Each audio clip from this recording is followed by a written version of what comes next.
¿Ya?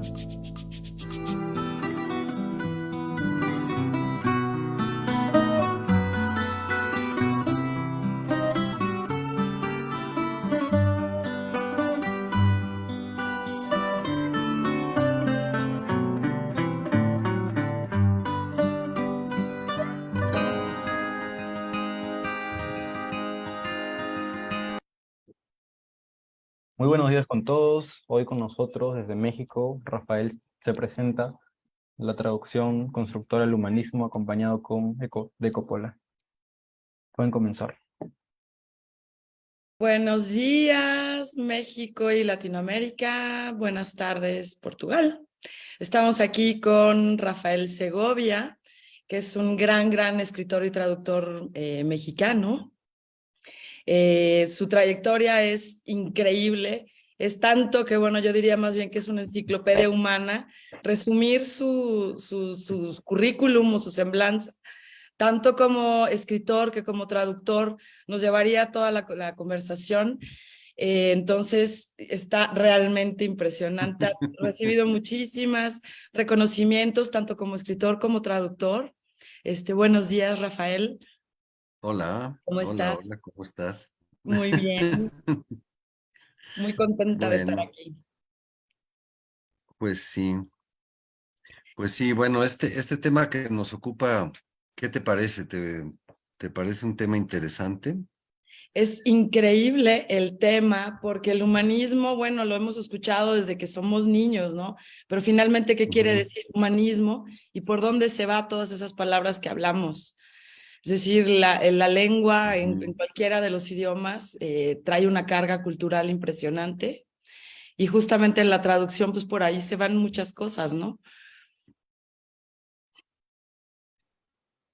Pues sí, bueno, un poco lo que me interesa dentro de esta idea es que, pues la traducción no es nada más una práctica para que podamos tener, poder leer a Kutagawa en español o a Borges en italiano o ¿no? O a Jean-Paul Sartre en ruso, ¿no?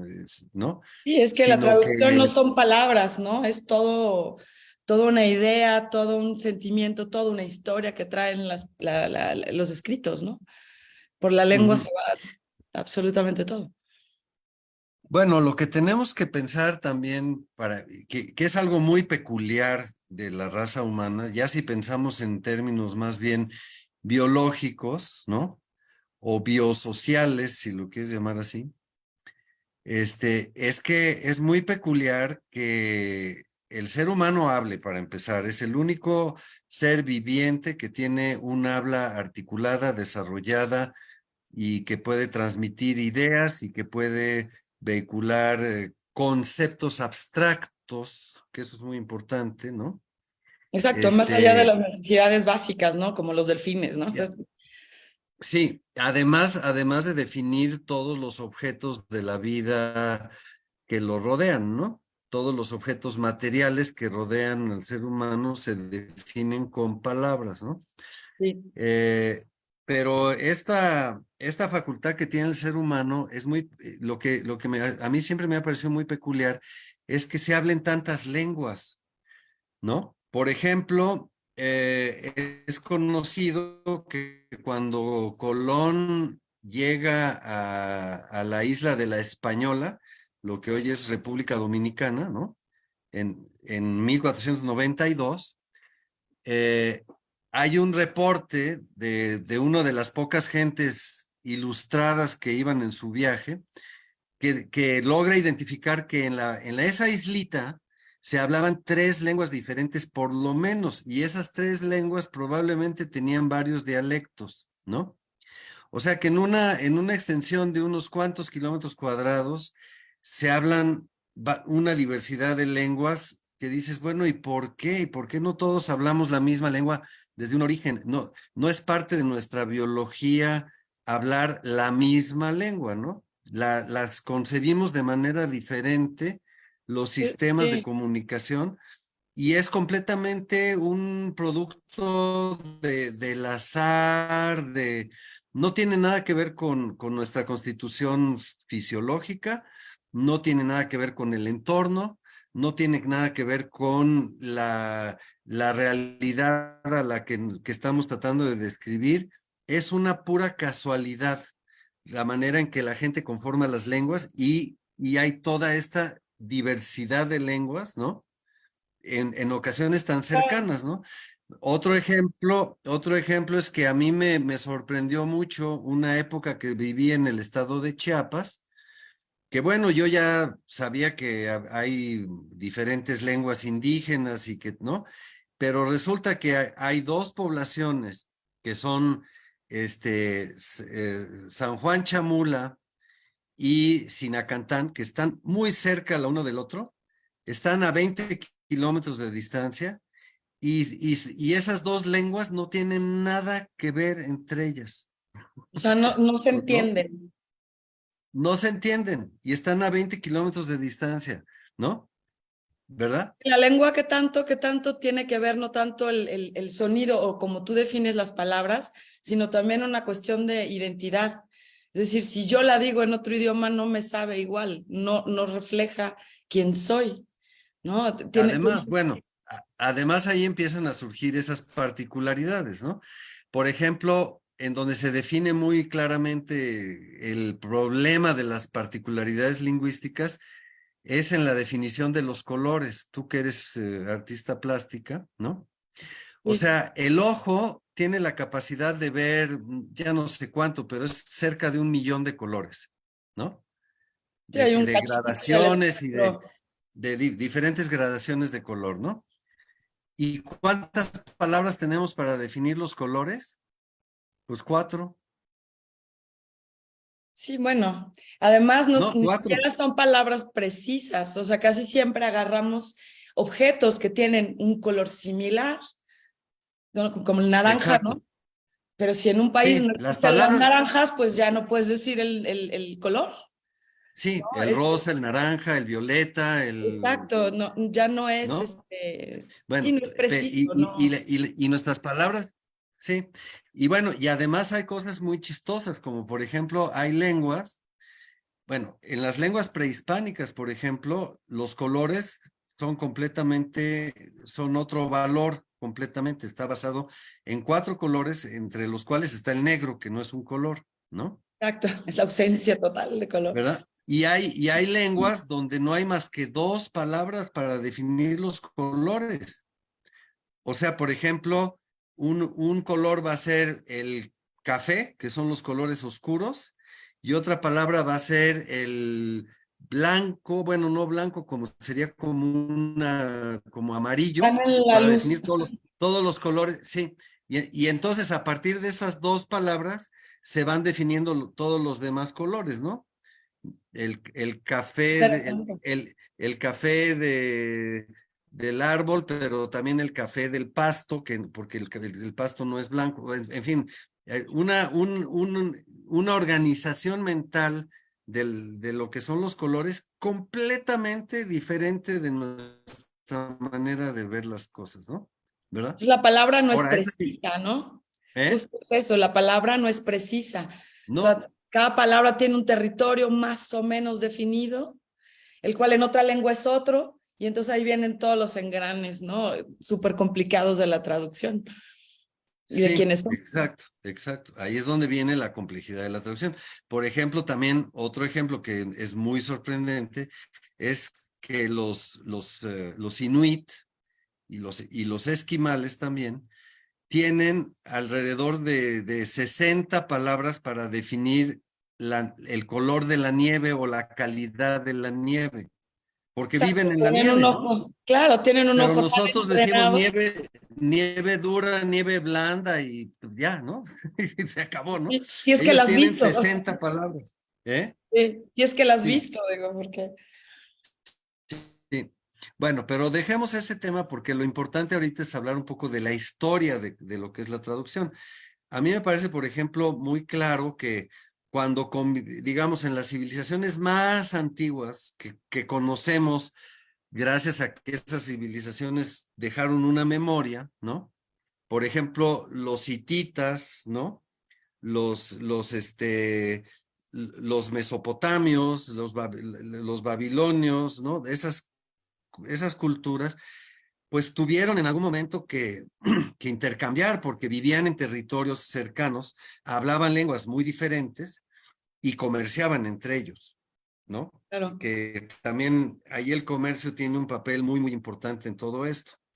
Ese comercio de pueblito a pueblito en que llevaban 3 ovejas y se regresaban con Lana, pigmentos. unos muebles de madera o, ¿no? Sí. En fin, ese intercambio totalmente primitivo comercial que podía haber en esas poblaciones muy, muy Antigua. antiguas y que vivían en condiciones muy, muy limitadas, ¿no? Porque no tenían grandes medios de transporte, porque no tenían medios de comunicación, porque no tenían, ¿no?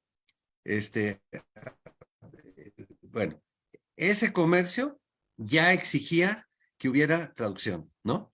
Porque si no, ¿cómo llegas y le dices, oye, te vendo 3 ovejas, ¿no? Pues oveja, ¿qué quiere decir oveja, no? Pues, Sí, o sea, ¿qué es habría eso? que Es, decir es un juego de ovejas, ¿no? equivalencias, Sí, ¿no? ¿no? Como un juego de equivalencias. Sí, entonces ahí yo siento que en ese tipo de intercambios primitivos empieza a haber esa necesidad de traducción. También es muy importante tener en cuenta una especie de ley biológica que definen los antropólogos. eh, Entre ellos, Lévi-Strauss lo define muy, muy claramente, que es el hecho de la exogamia, ¿no? O sea,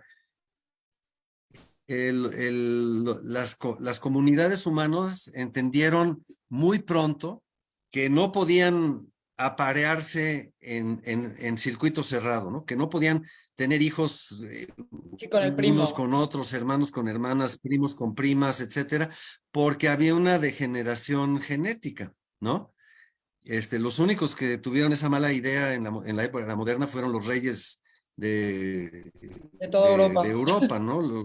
Las clases nobiliarias de Europa, que todos eran primos entre sí, se casaban y, ¿no? Los Borbones, pues llegaron a tener una degeneración física por culpa de eso, ¿no? Sí, Pero entonces, esa necesidad de exogamia, de irse a aparear con comunidades diferentes, pues llevó también a una necesidad de intercambio cultural, porque la tribu de al lado no necesariamente tenía ni la misma lengua, ni los mismos valores, ni las mismas prácticas que la comunidad de acá, ¿verdad? Entonces, ese intercambio entre comunidades regido por la exogamia también dio seguramente lugar a muchos inicios de este ejercicio de la traducción, ¿no? claro. Y yo creo que todos estos intercambios humanos enriquecen la experiencia del hombre de muchas y diversas maneras, ¿no? Y ese enriquecimiento es el que lleva al humanismo, porque como muy bien diría Unamuno, es la cultura la que nos hace hombres, ¿no? Es la sabiduría, la sabiduría de amasar conocimientos, de entender en qué consiste la vida, de entender en qué consiste los otros, quiénes son los otros, ¿no? Y ese conocimiento del alter ego, del otro, ¿no? Es lo que de alguna manera nos hace ser más humanos, más comprensivos, más pacíficos, ¿no? Etcétera, ¿no? Y luego, bueno, ya obviamente también hay muchos fenómenos que llevan a la belicidad y a la guerra y a la enfrentamiento y a la competencia, y que son también parte de nuestra genética y de nuestra biología casi, casi, pero esa facultad que tiene el ser humano de compartir, de compadecerse, de entender, ¿no? A los demás, pues está basada en gran parte en este intercambio entre una visión del mundo y otra visión del mundo, ¿no?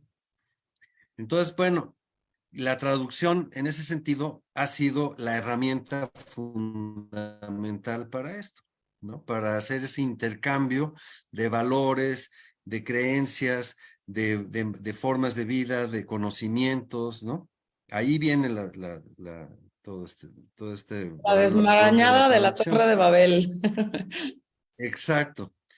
Y bueno, hablando de la Torre de Babel, vayámonos a tiempos bíblicos precisamente, ¿no?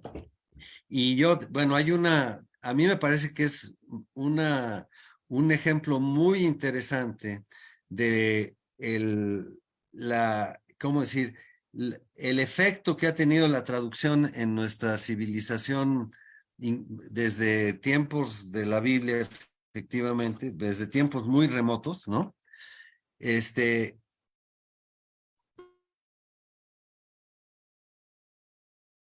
eh, Está pasmando un poquito tu internet.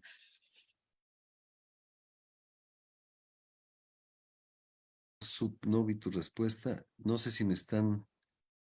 Creo que, o sea, te congelas un poquito. Sí, ¿verdad? Sí, Bueno, estaba yo diciendo, lo repito por si se sí, no perdió se eso, escuchó. que, que si tú sabías cómo surgió la Biblia Pues que era, conocemos hoy en día. sí, bueno, primero fue tradición oral, luego algunos empezaron a escribirlo y con muchas, muchas versiones y luego se decidió por algunas, ¿no? Y de ahí, bueno, también hubo mil Sí, pero traducciones. sí, pero por ejemplo, tú sabes que la primera Biblia que existió en la historia de la humanidad no estaba en hebreo. No, pues estaba en armenio, ¿no? No, Tampoco, en griego. en griego, en griego. Pero la razón de que estaba en griego es muy, muy chistosa, porque lo que sucedió fue que había una institución que existió digamos, ay, ¿cómo se llamaba? En Constantinopla, pero no era Constantinopla todavía, era Persia, ¿no? Persia. Era todavía parte del imperio aqueménida persa. Este, eh, durante una época muy importante, toda esa zona fue gobernada por los griegos. Y en Alejandría, que está en Egipto, ¿no? Que era parte de este imperio enorme de los persas, ¿no? Y que ya había sido conquistado por los griegos, reinaron los Ptolomeos. Hubo, sobre todo Ptolomeo II, que fue un rey muy ilustrado, creó lo que se llama hoy en día la Biblioteca de Alejandría. Y esta Biblioteca de Alejandría era una institución de acumulación de saber. No era nada más una biblioteca, era un lugar donde se estudiaba, donde se transcribían documentos, donde se publicaban textos, donde había toda una labor de construcción de bibliografía, Conocimiento. digámoslo así, ¿no? Pero en todos los sentidos, ¿no? De investigación incluso y todo, ¿no? Y resulta que el responsable de la Biblioteca de Alejandría durante el reinado de Ptolomeo, pues sabía muy bien que allá al ladito tenían a un pueblo, que era el pueblo hebreo, que tenía una religión muy interesante y monoteísta, cosa rara, ¿no? Sí, o sea, ¿Verdad? ¿cómo se les Y ocurre? aunque ellos también bueno, ellos también tenían otro ejemplo por ahí de monoteísmo que era el mazdeísmo, ¿no? El zoroastrismo, ¿no? Pero para ellos era muy interesante conocer la religión hebrea. Entonces, este hombre le mandó un mensaje al sacerdote máximo del pueblo hebreo, que no sé cómo se llamaría, y le dijo, por favor, ¿nos podrían ustedes hacer una compilación de sus textos sagrados?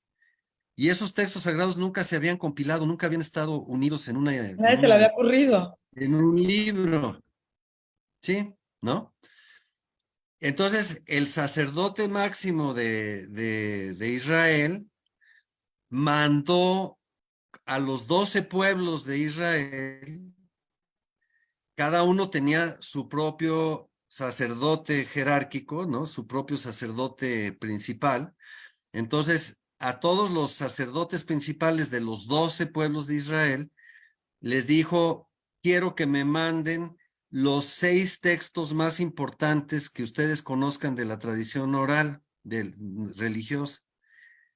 Y entonces cada uno mandó 6 textos, con lo cual se juntaron 72 textos, y Interesante. esos 72 textos se tradujeron al griego, era compilación de la Biblia.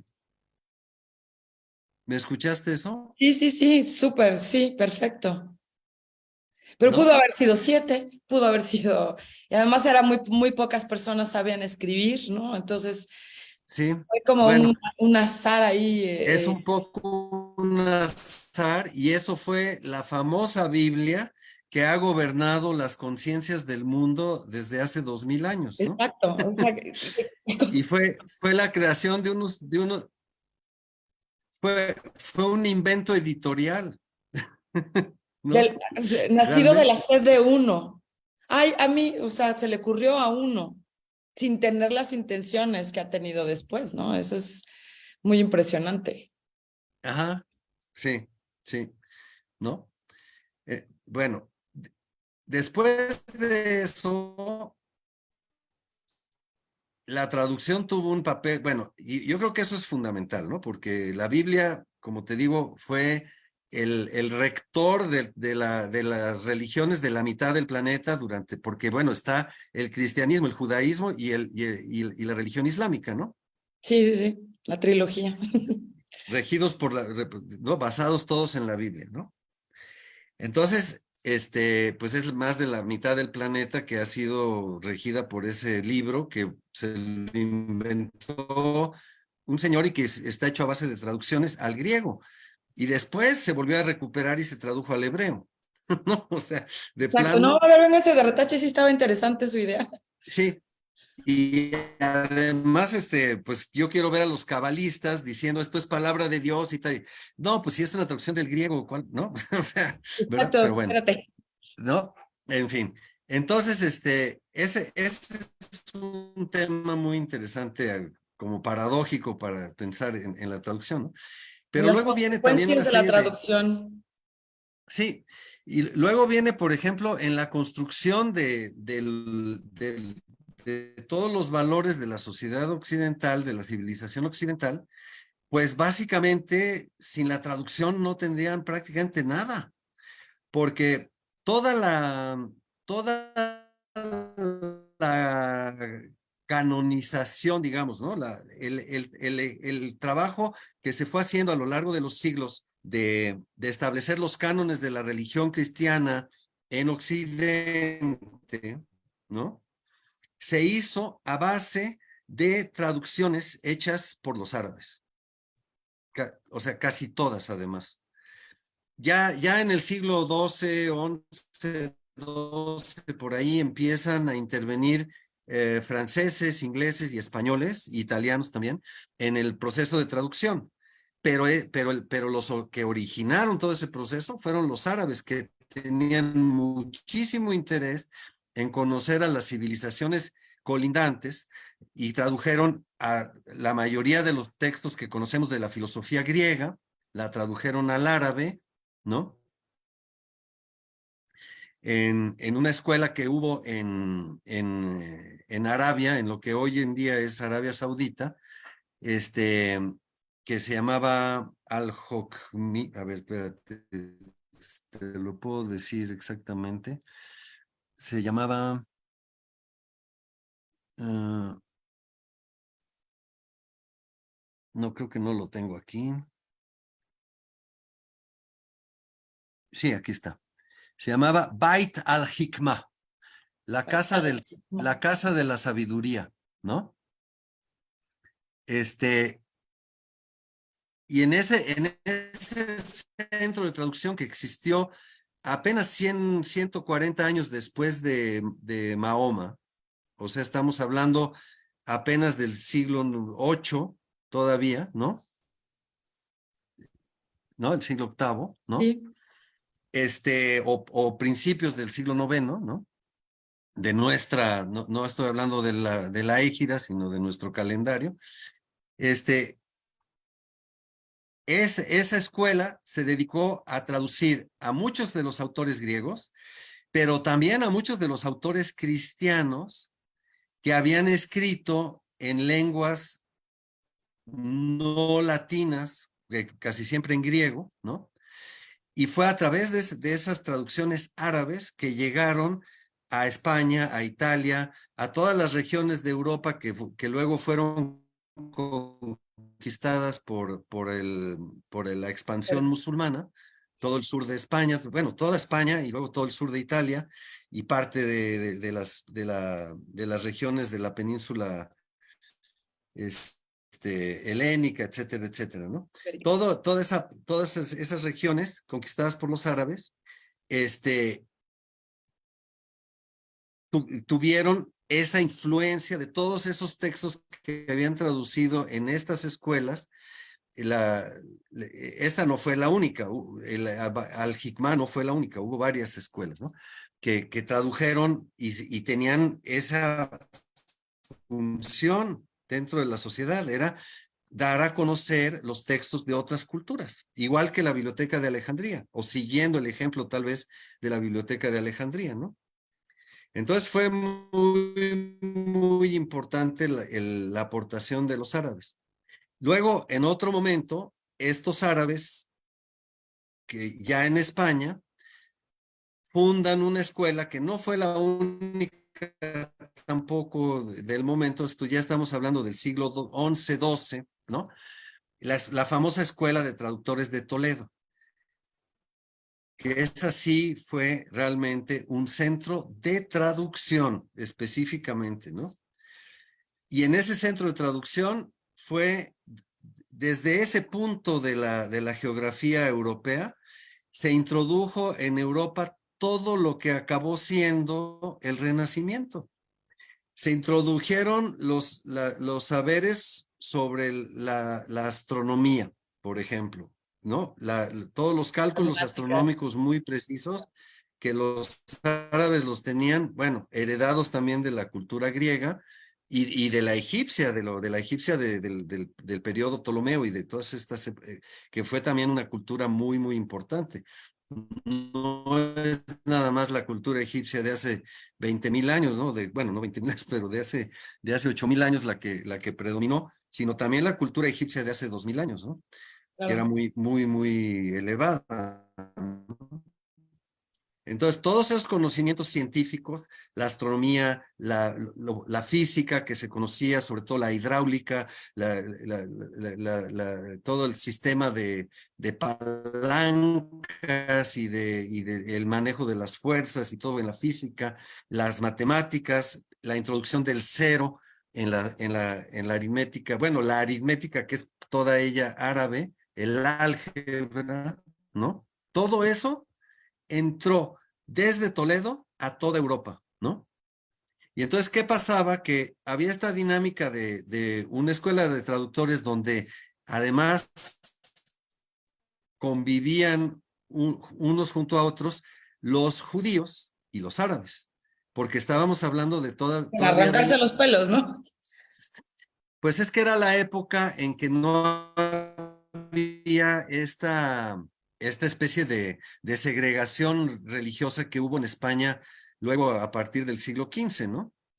Que fue la expulsión de los judíos de España, el final de la Reconquista cuando cae el Reino de Granada en 1492, ¿no? Toda esta especie de absolutismo cristiano que se instala junto con la Inquisición, junto con, ¿no? Bueno, Digamos que se es una frenó etapa de la historia. ¿Eh? justo después de que, o sea, la traducción era como una especie de producción de conocimiento, hasta que alguien se dio cuenta que pues era mucho poder, ¿no? Entonces, sea, la traducción no nada más es decir, miren, yo escuché esto acá y allá, sino que junto produce además más, ¿no? Por eso estaban juntos, digamos, ¿no? O sea, se dieron cuenta que la traducción iba más allá de, pues de las palabras, ¿no? Era producción de conocimiento. Eso es increíble. Sí, sí, efectivamente, porque pues en el intercambio de conocimientos es donde se da este crecimiento de los saberes, ¿no? Claro. Y bueno, convivían, como te digo, judíos y árabes, pero cuando los europeos, digamos, franceses, ingleses, alemanes, no sé si hubo, pero italianos sí, se dieron cuenta de lo que estaba pasando ahí, pues ellos mismos fueron a trabajar con estos traductores, ¿no? Incluso a pedir traducciones específicas, ¿no? Claro. Digo, todos esos textos en aquel momento se traducían al latín. El latín era todavía la lengua franca de Dominante. toda Europa, ¿no? O sea, todo el saber se transmitía a través del latín.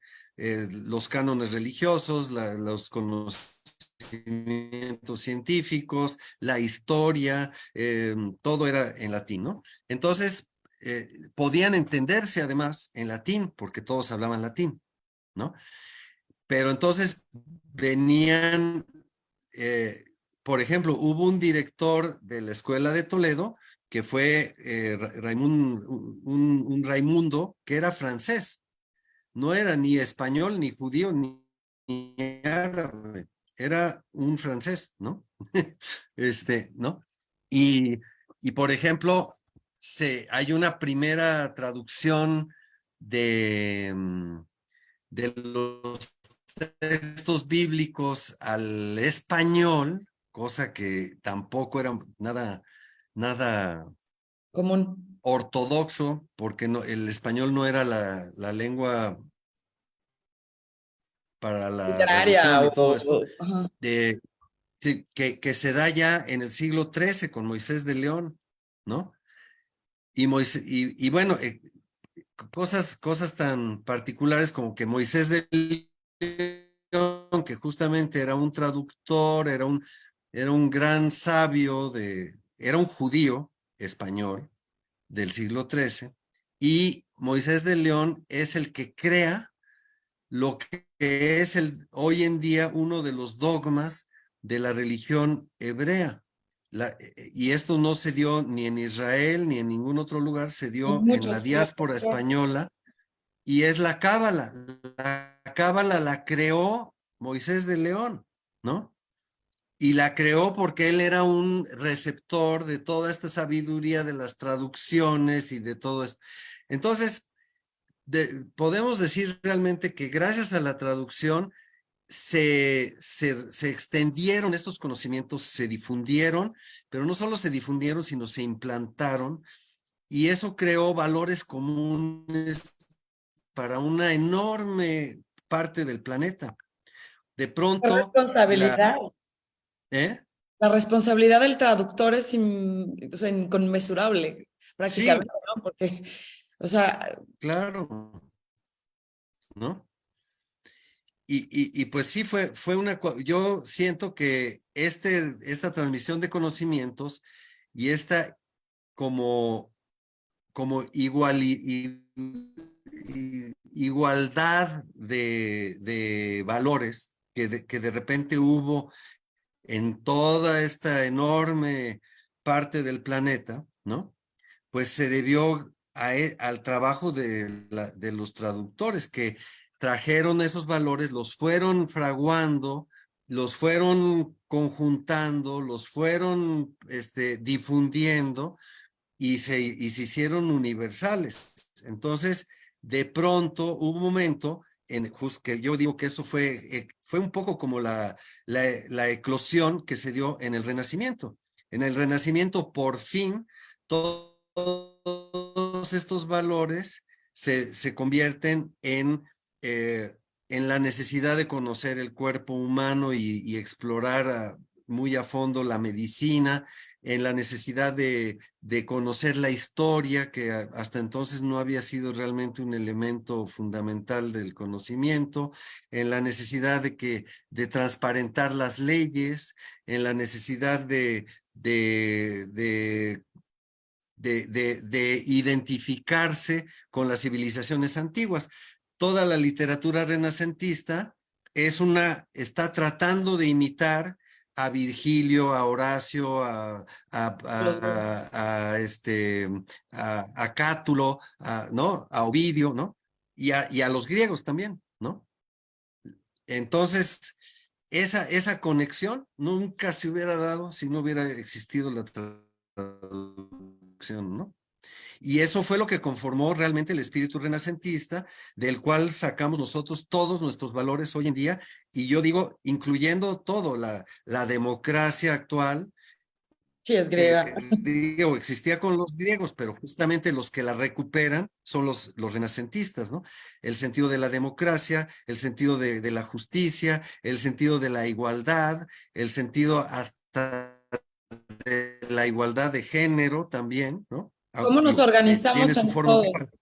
Todos esos valores que hoy en día rigen la vida humana vienen de esta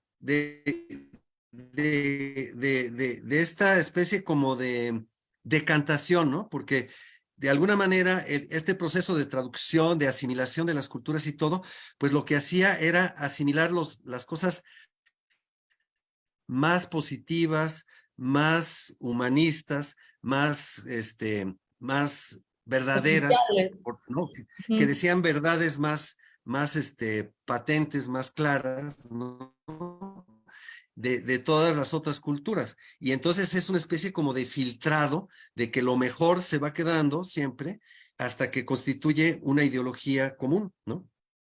Es un proceso muy paulatino, muy lento, que llevó muchísimos siglos y que va a seguir llevando muchísimo tiempo, ¿no? Pero que en el que los traductores tienen un papel fundamental porque básicamente pues es un intercambio entre lenguas, entre culturas y entre lenguas, ¿no?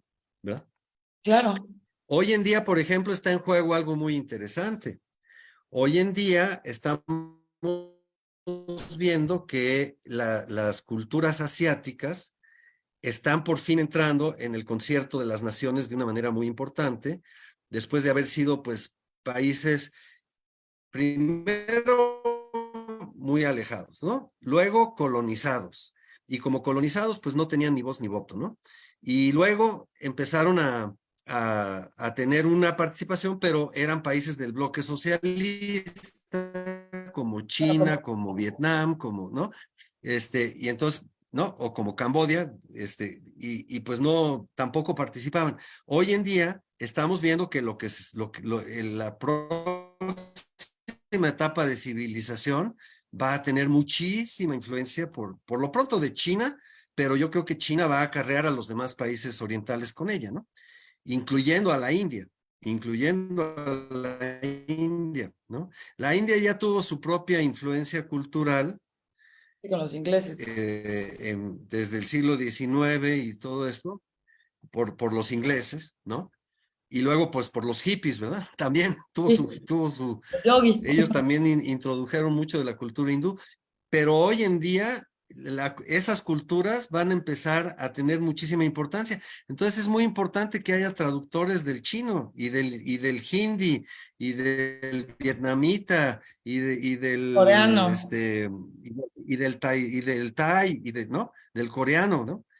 Del japonés, obviamente, ¿no? Entonces va Una cosa son las cambiar influencias. el planeta otra vez, ¿eh? Sí, Digo que una cosa son las influencias de otras culturas y cómo se va como empalmando, y otra es esta como el esperanto, ¿no? Esa idea de crear una lengua que tenga un poquito de todo, que fue pues, completamente abandonada, ¿no?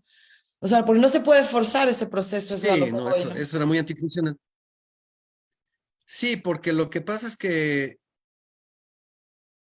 la lengua tiene un origen espontáneo y tú no puedes crear Exacto, no una lo lengua puedes artificial. forzar, ¿no? no. El esperanto se le podría enseñar a las computadoras, por ejemplo, ¿no?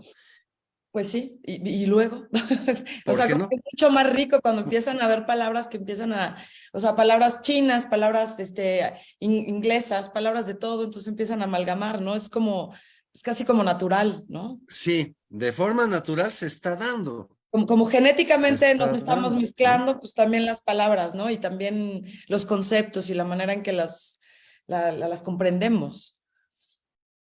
Si no, no se puede, es natural, Sí, ¿no? Es pues como sí, es parte la naturaleza también produjo eso, esa capacidad, ¿no? De alguna manera.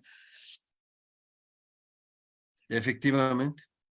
Y bueno, lo que sí me parece es que no va a suceder nada nuevo porque esta evolución ya la conocemos, ¿no? Pero finalmente sí vamos a cambiar un poco el rumbo, ¿no? O sea, hoy en día ya no va a ser la cultura griega y latina la que va a fijar los valores y la que va a orientar el pensamiento, etcétera, etcétera. Ahora va a ser toda la herencia que tenemos de esas culturas, más lo que viene de las culturas orientales, que sí son relativamente diferentes, y todavía nos falta asimilar lo que puede venir de África, y todavía nos falta asimilar, que lo estamos empezando a asimilar, lo que nos viene de los pueblos indígenas de América, ¿no? ¿Verdad? Pero todo eso Como un retorno. Ujú. claro, por ejemplo, hoy en día apenas empieza a dársele un lugar a las lenguas indígenas, tanto en México como en el resto de América. Apenas se empieza a reconocer que esas lenguas podrían ser una parte de nuestro patrimonio cultural, ¿no? ¿Verdad? Claro, pero si no se Entonces, traduce, entonces no hay nada. Entonces, por ejemplo, hoy en día ya se publican libros en Náhuatl. náhuatl, se publican libros en maya, se publican libros en otomí, ¿no? Bueno, hay países como Guatemala o Perú que son, o Bolivia, ¿no? No se diga, o Paraguay, que son bueno, que tienen un porcentaje indígena mucho más importante que incluso el de México, ¿no? Y donde las lenguas indígenas pues tienen que llegar a tener un espacio y además no solo la lengua, sino los conocimientos que se vehiculan a través de esas lenguas, tienen que tener su espacio dentro de la cultura general, ¿no? Y eso es algo que todavía está pendiente, está iniciándose, pero todavía está pendiente, ¿no? En México ya empezamos hace mucho tiempo, después de la revolución, con una especie de nacionalismo ahí medio, ¿cómo llamarlo? Medio de Oropel, ¿no? Sí. Nacionalismo de Oropel. Empezamos a tener un poquito más de conocimiento de lo que eran las tradiciones indígenas y los rituales y ciertas creencias y, ¿no? Pero no hemos profundizado en eso para nada. Y además una gran parte de esa cultura, pues ya se perdió porque los españoles la sepultaron, ¿no? Sí, pero más ¿No? que una cuestión que se puede forzar, yo creo que más bien es una decantación. Sí, No puede ser, no puede ser a fuerzas, ¿no? Esas cosas como que van permeando poquito a poquito. Es como una humedad, ¿no? En una pared, o sea, va poquito a poquito hasta que de repente, ¡pum!, aparece, ¿no? Entonces ya es algo importante. Tú no puedes inyectar una humedad, ¿no? O sea, ella se va haciendo, se va forjando, porque esa es sí, la manera cultural en que tiene el ser humano de permearse de conceptos, ¿no? Las cosas, digamos sí, que no, pero el ser humano está siempre en acción. claro, si no es Entonces, también las acciones humanas favorecen ese tipo de procesos. Por claro. ejemplo, yo digo, hay un personaje muy importante en México que muy poca gente conoce y se llama José del Val. No, yo José mexicana no lo del conozco. Val, bueno, él fue director de la Dirección de Culturas Populares, ¿no? En algún momento, pero después pasó a tener un puesto en la UNAM, en la Universidad Nacional, donde le encargaron crear un departamento de asuntos indígenas dentro de la universidad. Y bueno, no quiero hablar de más detalles de ese proyecto, porque tiene sus detalles, pero algo que fue muy interesante es que José del Val propuso varios años que lo que había que hacer para recuperar el valor de las lenguas indígenas en México era que en todas las escuelas del país, o por lo menos las escuelas públicas, hubiera clases de lengua indígena.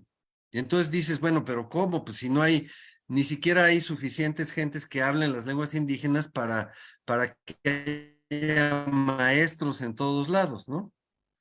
Y entonces él decía, no, lo que vamos a hacer es que vamos a crear un método que lo van a estudiar tanto los maestros como los alumnos, un método de aprendizaje de las lenguas indígenas que lo estudian tanto maestros como alumnos. Entonces, no se trata de que aprendan a hablar perfectamente el otomí o el purépecha ¿no? Vaya. O el ñandú, cualquier lengua, ¿no? Se trata de que se familiaricen con los conceptos de esa otra lengua, la conozcan un poco, la hablen un poco y le den importancia, Sí, es como abrir ¿no? un espacio, Abrir un espacio, ¿no? porque en ese espacio ya pueden suceder cosas, ¿no? Es como cuando empezaron con el inglés también en México, en las escuelas, pues no había tanta gente tampoco. Y ahora, pues fíjate, en Sí, México, con esta tradición gringa que hay, es porque creamos sí, ese espacio exacto, y se está sí. comiendo, ¿no? Sí, y este es justamente como la Muy cerca. contra, el contramovimiento de esa invasión de la cultura norteamericana. Bueno, y hace 500 años de la cultura española, ¿verdad? Porque pues ahora todo el Claro. mundo hablamos español en México, pero la idea es como recuperar pues esta identidad perdida que todavía está ahí el sustrato, todavía está ahí y la lengua contiene sabiduría, contiene conocimientos, Claro, pero no no es es nada porque más palabras. sí, claro, pero no es porque nuestra identidad sea falsa. Es No, decir, no, a bueno, veces, yo siento que muchas personas dicen es que hay que recuperar todo lo que es indígena o todas estas culturas porque hay una riqueza enorme, como si no es, lo que somos hoy fuera falso. O sea, ya somos lo que somos y hay una sí, riqueza que puedes sumar. No es para convertirse en otro, ¿no? Eso se hace solo. no es convertirse en otro, pero yo sí concibo un México donde, por ejemplo, bueno, y eso ya ha sucedido a lo largo de mi larga vida, que ya es bastante larga, Sí, ya perfecto. he visto suceder esto, que por ejemplo, hay comunidades indígenas que hace 40 años se avergonzaban de ser indígenas y se avergonzaban de su propia lengua y no usaban su lengua o evitaban usar su lengua, por lo menos en los lugares públicos y todo esto, y que hoy en día están orgullosos de ser indígenas y están orgullosos de su lengua, ¿no? Y Sí, sí, sí, entonces, pero es que va muy lejos esta sentimiento de vergüenza o no vergüenza, de esconder quién soy, quién no soy, o de inventarse identidades nuevas, ¿no? O claro, sea, ¿no? y efectivamente todo eso pasa a través de la lengua. Claro, claro. Es impresionante. Yo me acuerdo muy bien de una vez que, digo, este es un ejemplo, una anécdota que yo viví, una señora indígena que estaba hablando de larga distancia en una cabina telefónica, en una tiendita, ¿no? Que había una cabina telefónica para larga distancia. Y, y entonces estaba hablando y volteaba a todos lados para que no la oye, para ver que no hubiera gente que oyera que estaba hablando ya no me acuerdo qué era, Chao, no sé qué. creo que era Huichol. Sí, ella era Huichol. Estaba hablando en Huichol y se escondía. Entonces, yo estaba ahí haciendo una compra y cuando la señora colgó, yo de veras me tuve que acercar y le dije, oiga señora, qué bonita es su lengua, ¿no? Pues para cambiar esa percepción, ¿no? Claro, y le sirve de ejemplo, ¿no? O sea, Sí, sí, ¿no? sí, Qué bonito gesto tuviste, ¿no? Sí, porque sí, tú pudiste haber quedado callado, me vale, ¿no? Pero sí, no, no. No, a mí me indigna que la gente le haya sido oprimida de esa manera, ¿no?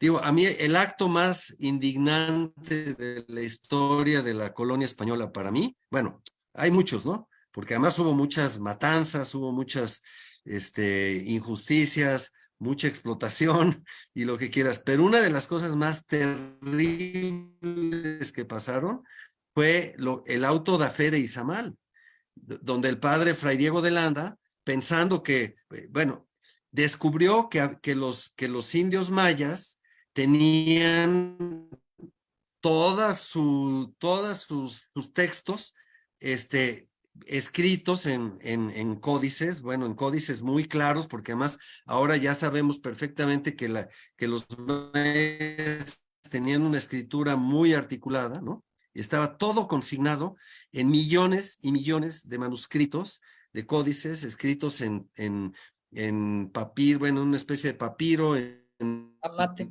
en pieles de animales, en tablillas, etcétera, ¿no? En tablillas de madera. Bueno, pues este hombre pensó que todo eso era diabólico y Sí. los quemó. Y quemó, bueno, se habla de 1 millón de documentos, ¿no? No, no, no, no. O sea, se perdió la historia y no solo la historia, sino los saberes científicos, los saberes astronómicos, el sentido de la historia anterior, los conceptos religiosos, todo de los mayas estaba ahí, se perdió y lo que quedó de tradición oral, pues quedó mientras vivieron los que tenían esa tradición oral y se fue perdiendo, se fue desgastando y algo queda, pero ¿no? Y Sí, el no, pero propio Fray no, Diego de como si ahorita Landa, te digo, a que ver, se quedó después de platícame. haber hecho esta bestialidad, ¿eh? Es como si yo ¿Cómo? te dijera, a ver, platícame el no sé cuál libro de Joyce y ya no te Sí, dije el libro. pues Pues, o sea, pues me dirás lo que puedas, ¿no? sí, ¿no? Pero no, qué terrible. Sí. Entonces, bueno, Fray Diego de Landa mismo se dio cuenta, porque él se quedó luego como obispo de Yucatán, se quedó viviendo ahí y poco a poco empezó a ver que estas gentes tenían unos saberes y unas cosas que no eran para nada Diabólicos. diabólicos y que además eran muy interesantes y que tenían muchísimo saber. Y entonces pasó el resto de su vida tratando de recuperar lo que quemó en un día, ¿no? Y de lo que recuperó, pues no es nada, porque no tenía las herramientas, no, no tenía conocimientos antropológicos, no tenía conocimientos lingüísticos, no tenía conocimientos históricos suficientes. O sea, y escribió un libro que se llama Relación de las Cosas de Yucatán, pero donde está el 1% de lo que él había quemado en una sola noche, ¿no? Entonces, bueno, Sí, no, no, no, no, no, qué drama. ¿no? Y ese hombre se debe estar consumiendo a fuego lento en el infierno desde entonces, y además autoflagelándose, porque no, Sí, un mea culpa eterno. sí, ¿no? Sí, no. Híjole. Terrible, ¿no? Pero bueno, así es esto de la historia de las lenguas. Y de Estoy la un poco traducción. quieto porque siento que ya pasó mucho tiempo y no nos han Sí, no nos han avisado avisado, pero pues de cómo gracias. vamos O sea, de... qué bueno, porque así aprovechamos más de tu conocimiento. Sí. Pues Sí. no sé, digo, esa es un poco mi visión nada más de la importancia de, del intercambio lingüístico y de esa extraña facultad que tienen los seres humanos de comunicar, ¿no?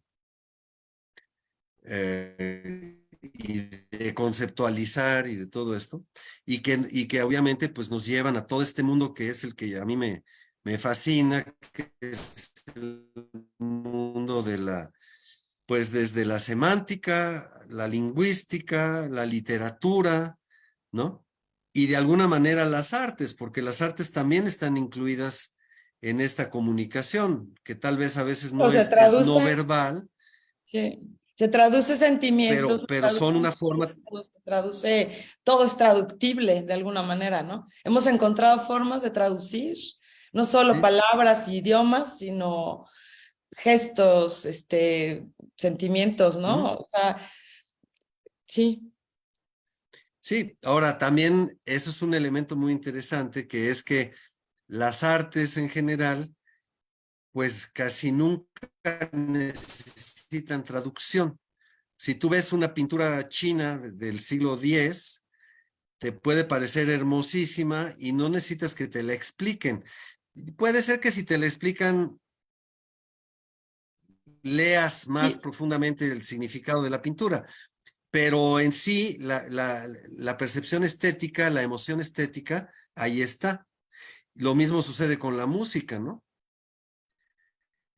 sí, pero si hay un Que pues tú entrenamiento, escuchas una obra, sí existe la alfabetización visual. sí, claro, O sea, tampoco es tan automático, ¿no? No nada más porque tengo ojos veo, ¿no? O sea, también en el arte hay, digo, esta alfabetización visual, que es un concepto, que es una idea, maneras de ponerlo. También hay códigos, ¿no? Pues como en el arte conceptual, ¿no? O sea, no sé si te acuerdas ujú, ujú, de esta pieza que es una repisa de vidrio con un vaso y dice, esto es un roble, ¿no? Si tú no has estudiado o tú no te has alfabetizado, pues no puedes ver que es un roble ahí, ¿no? Y de dónde viene, ¿no? ujú. O sea, Sí, sí se requiere de una alfabetización visual, pero efectivamente los ojos van mucho más rápido que la voz o que las palabras, ¿no? Tú en un segundo sí, ves, no sé, ahí viene un camión, ¿no? Ese es un segundo, si lo tuvieras que explicar, te mueres, ¿no? ujú.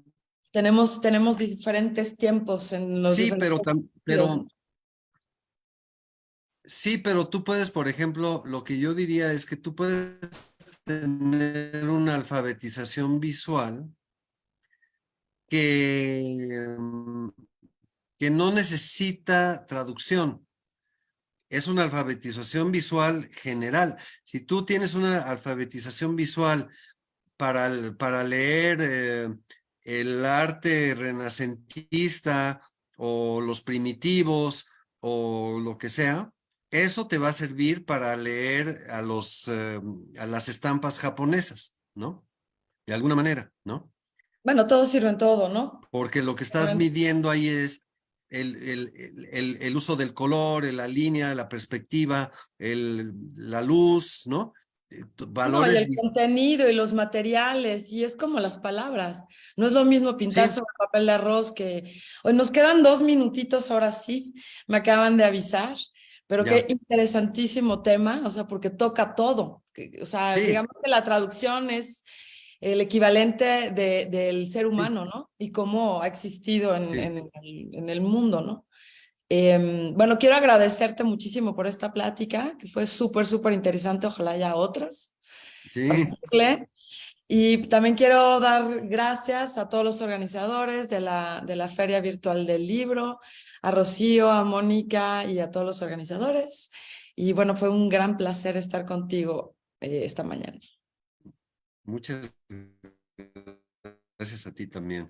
Antes de despedirme, voy a plantear una pregunta que viene de lo que estábamos discutiendo.